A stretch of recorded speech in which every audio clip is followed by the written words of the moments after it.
All right, the WWE Draft of 2024 has now been done. I will tell you this, it was a good draft, and they treated their champion better than they treated them on AEW. Sorry.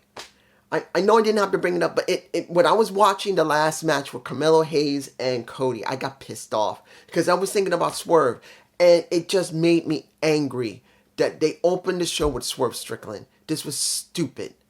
I'm sorry. Anybody could like the match. I don't care. It's not about the match. It's about treating him right, and they didn't treat him right, and it just pissed me off. But seeing that they did treat their champion correctly, it's all right. Now, we got 4 rounds, and it was interesting. They chose not to let any of their champions move from Raw or SmackDown. But even though he doesn't have a title, Roman Reigns was basically withdrawn. He said, I'm not going to be in the draft. I'm withdrawing from the draft, which he shouldn't be able to do. But he's been withdrawn from the draft that Paulie had said he made the decision of. So I'm going so he got that much stroke, Roman Reigns, to withdraw from the SmackDown draft. I will tell you it was interesting. We had 4 rounds of the draft. Let me give you like this. Opening with the contract signing, because Corey Graves was the one who was doing it, because Nick Aldis was doing the draft with his crew. He was one who administered the contract signing between AJ and Cody. And here's one thing that, for me personally, I wish they wouldn't do much anymore, because they've been doing it so much. It's so hard to really feel something for Cody. And see it like this for me personally. I don't hate Cody. His rise is good. They did finish it. And I'm not saying it was one of the greatest rises of wrestling history. It's not. It's just that they had to finish what they started because they put too much effort into it. Even though, JD was fine with it because that's what he knew had to happen. Just Alex really wanted to rock and Roman. He didn't get what he wanted, but he said he's fine with it when he wasn't, to be honest. For me personally, it could have been Roman, or it could have been Roman with Rock. It could have been Cody with Roman or Cody with Rock. As long as you built it correctly, don't just scrap it because you want to get this. That's what my call is. So when we see AJ with Cody, bring in his dad. And here's the thing. I understand. I love Dusty. I've loved Dusty for years. I still respect the work he did. I saw him in WWF. I saw him, I do believe, in WCW. And I do believe AWA, I believe I did see him in there as well once, I think. When it was flipped on TV, because New York did have cable from different states back in the 70s and 80s. So I do believe I did see him there. I could be wrong. Many years ago. It's over 40 years now at this point. Remember, guys, I'm an old man. I may not look too bad for my age, even though I got this. And crooked teeth. But I do remember seeing Dusty when I was young. But here's the thing. Everyone constantly keeps bringing up Dusty. And it feels like Cody's being a little bit deflated. Every single time they keep bringing up Dusty. Yes, they remind Cody about what Dusty taught them, but there's got to be a point when you don't bring Dusty into it anymore. It's got to be about Cody, and I'm not feeling that. But did they do a bad job? No, they did a good talk, and there was no fight. And seeing 2 tables instead of 1 was a nice change up from what they normally do for the contract signing. Now, when it came to the people who ran the draft, when Cody was done, he was heading to the back until Triple H came out, and he was going to represent Raw because Adam Pearce and Nick Aldis were both busy in their camps. And he asked Cody, will you represent SmackDown, which he did. Now, the 4 people they chose from the prospective brands. Bianca, who's staying on SmackDown, there's no change. We got Carmelo Hayes, who was a call-up from NXT. And what did I say? I said it and it happened. When it came down to Carmelo Hayes, I knew my boy had to put over his boy. I've never hated Carmelo Hayes. I do like Trick more than Carmelo.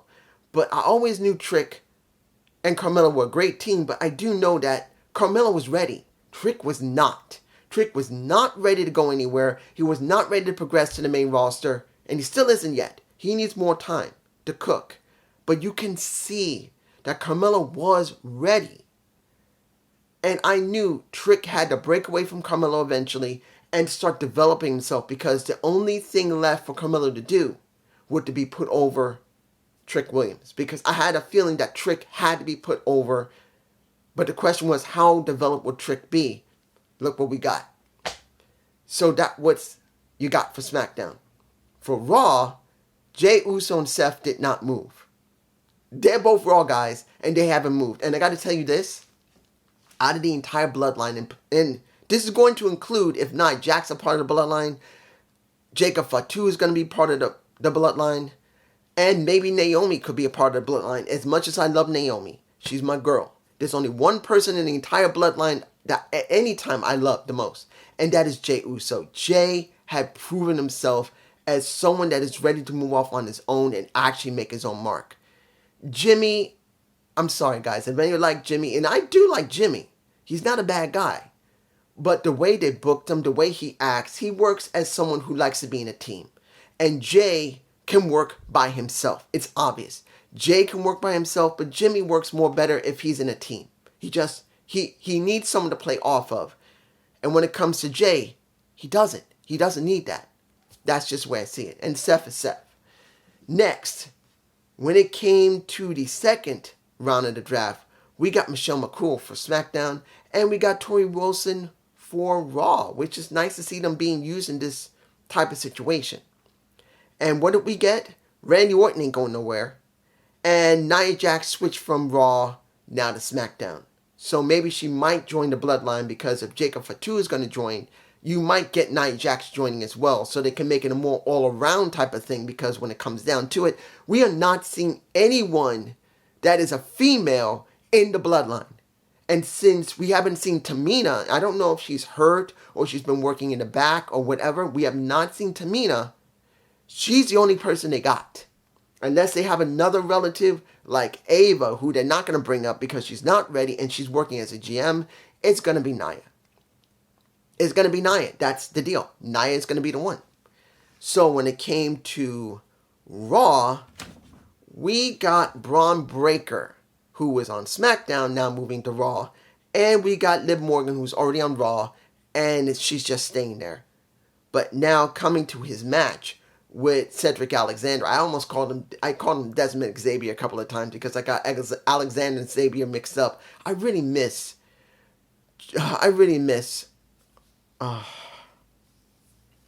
him. I miss Wesley. I'm hoping he's doing well. But when you look at this match, it wasn't even a match, because Cedric Alexander has been basically decimated. He's a jobber. He's a glorified jobber. Now, for me personally, knowing and seeing him for so many years, when he was working in the Hurt business, he has character, he has skill, he has the ability, but they're not really seeing him like that anymore. And I wish he had if his contract was nearly up, I wish he'd just leave. If his contract was already up and he re-signed, that's on him. That's his choice. He's willing to be a jobber, because that's all he does. If he works main event, he's doing not much. And on the main roster, he's jobbing. That's it. Unless they throw him down to NXT, he's jobbing. That's all he's doing. I'm just saying. Third round is with the Dudleys. Bully, and I'm not calling him Bubba, Bully Ray is on SmackDown, and Devon is on Raw. What did we get? Pretty much nothing changed. LA Knight stay on SmackDown, and the entirety of the Bloodline is also staying on SmackDown. When it comes to Raw, well, not much has changed, really. We got Ricochet staying, and then we got Sheamus staying. Since Ricochet has always been one of the biggest highlight reels other than Cedric Alexander, which they don't show much. And to be honest, let's put it on perspective. When we look at, I'm trying not to sound like I'm partial here, because I'm not. When you see Cedric and you see Ricochet, this is Ricochet, this is Cedric. He's a bit better. So they care about who gives the most highlight reel. than anything else. And even though Cedric is really good, he's not as good as that, and he's liked. Let's make it clear. So this is what we got for the fourth one and final. Teddy for SmackDown. Holla holla at your player. You got it. Holla holla holla holla holla. Of course. And then the wrestling god of JBL. What did we get last? We got the Alpha Academy going to Raw. Now they've been on SmackDown. They're moving. Wait a minute. Alpha Academy. Wait a minute. The Alpha Academy was already on Raw. My mistake. I'm sorry. I forgot the Alpha Academy is already on Raw. They are on Raw, so they're staying. I thought they were SmackDown. And then we got another NXT call-up. And that was Kiana James. I always felt Kiana James was ready for the main roster. Yes, her gimmick isn't the greatest, but she does hold a character well. She does move in the ring well. She knows how to lead a match. And she can talk. She has a good look. I mean, she's a nice looking... I mean, she isn't like heavy chested. She don't got big hips.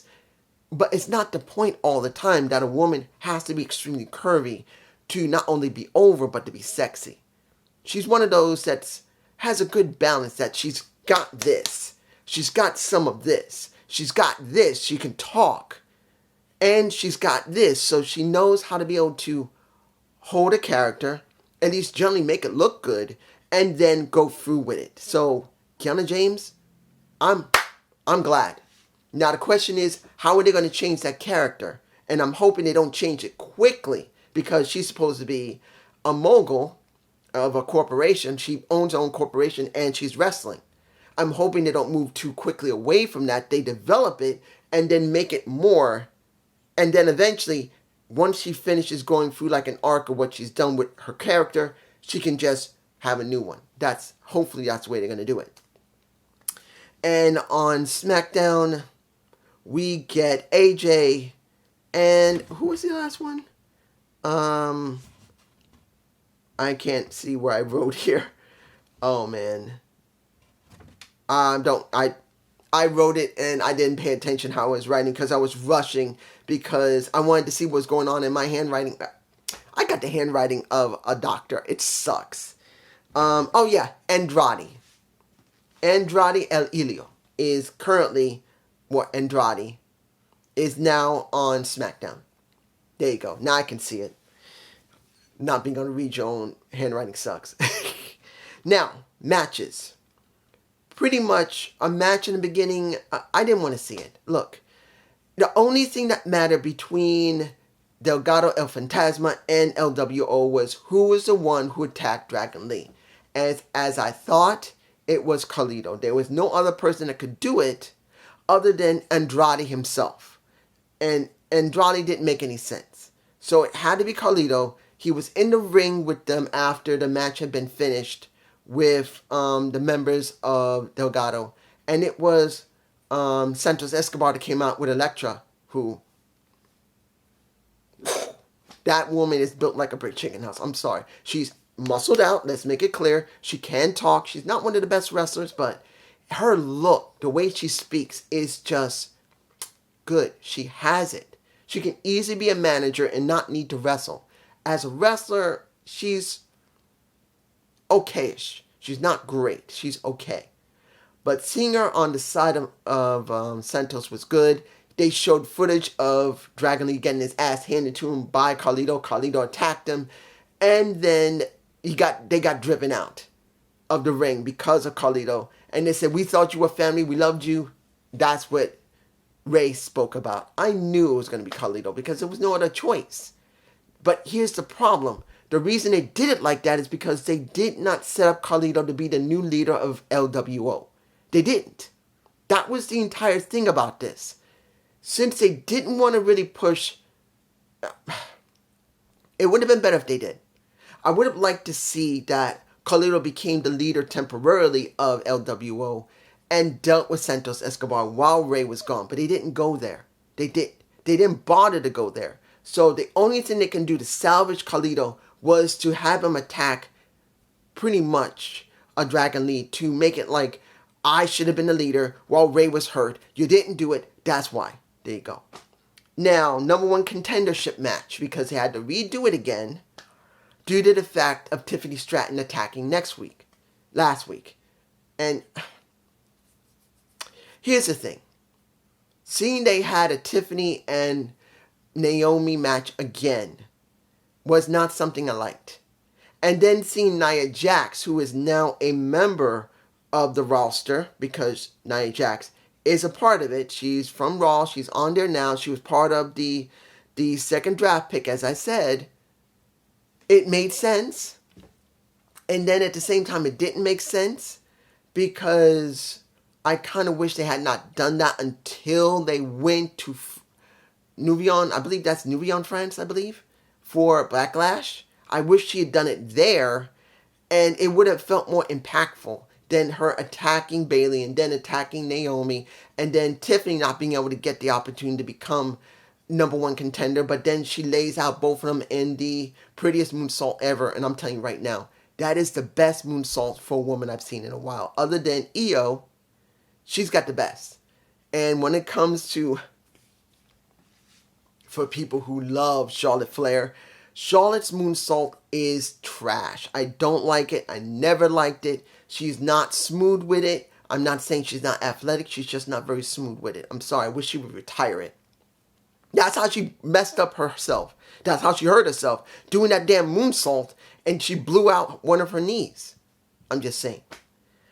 And the final match was Cody and Melo. That's due to the fact of the setup. When Cody did the announcement, Carmelo Hayes came out and challenged him, which Cody didn't have a problem. But here's the problem. The match wasn't bad. Cody won, of course, but maybe Cody may have hurt, what was his left shoulder? Or I think his right shoulder. He might have tweaked his right shoulder. Hopefully he's all right. But I'm going to tell you this. As it stands, next to the fight with Kevin Owens against the Bloodline because of Solo Sikoa making requests to Paul Heyman after he said that Roman Reigns will not be in the draft. He's sequestering himself out. He's removing himself. I can tell you, this was a good show. I don't know how Raw is going to be, but SmackDown did a decent job here. They defined 2, 4, 6. They defined the 12 people there. Who's going to Raw? Who's going to SmackDown? But I'm not going to say that it was great because it's majority of the people already on their same brands. They just redrafted the same people. They were playing it safe. I was fine with it because it's better to leave the people where they are now. Because you just ended WrestleMania. You need to do something with them. If you really believe like Seth and Jey Uso need to stay where they are, that's good. Nia Jax has done all she can. Rhea Ripley's not there. Understandable. They don't want her there because they're going to get a new champion soon. They just don't want to throw it on. Well, you got a new champion in Becky Lynch. You just don't need Nia Jax there to make it harder for her. Because it's becoming unbelievable that Nia Jax cannot beat a Becky Lynch. I can understand them doing a couple of shifting. And then seeing that Bianca Belair, who did have an interview, was hoping that Jade would be drafted to SmackDown, which I do believe she will be. They're not going to put her on Raw. She's not ready. So they will be facing the Kabuki Warriors at Backlash. I can understand where they've been shifting people around a little bit. Admittedly, it was a bit safe, honestly. A little bit too safe. But it's understandable. This is the first draft of TKO Group Holding or TKO WWE. That is why they did it. They wanted to be safe. It wasn't that Triple H didn't want to do it. I do believe he was given an order from the heads over him. That would be Ari Emanuel, going through The Rock, and then going through Nick Khan, because Nick is above Triple H. They all said, don't shift people too much. Make it generally a little bit of a change, but keep everyone where they are. That's the way it feels. It feels like it's, I think that's what I'm going to use for the title. Playing it safe. Because that's what it feels like here. They generally played it safe. But this is just me. Peace.